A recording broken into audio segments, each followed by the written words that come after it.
Tezkor shoshilinch xabar: videoni maksimal darajada yaqinlaringizga Ozoda tarqating. Nursaidova shoshilinch video xabar yo'lladi. Assalomu alaykum, siz bilan Yangiliklar.uz kanali. Bizga obuna bo'ling va like bosishni unutmang. Xonanda o'z muxlislariga shoshilinch video murojaat bilan chiqdi. San'atkorning ma'lum qilishicha, uning nomidan turli soxta reklamalar tarqatilmoqda va ayrim shaxslar odamlarni chalg'itishga urinmoqda. Xonanda o'z murojaatida shunday deydi: "Men birovlarning jinoyatiga tirikchilik deb pul topaman deb qilgan jinoiy ishiga sherik bo'lib qolishni istamayman.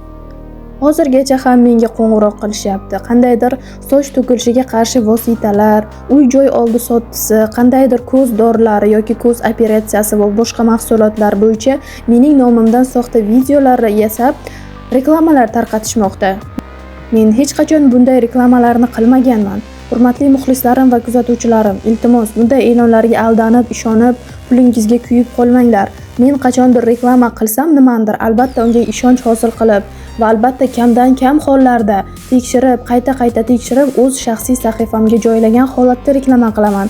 Agarki men Instagram sahifamda ushbu reklamani joylamadimmi, demak u reklamani men qilmaganman." Ozoda Nursaidovaning ta'kidlashicha, agar u biror mahsulot yoki xizmatni tavsiya qiladigan bo'lsa, bu haqida ma'lumot faqat uning rasmiy ijtimoiy tarmoq sahifalarida e'lon qilinadi.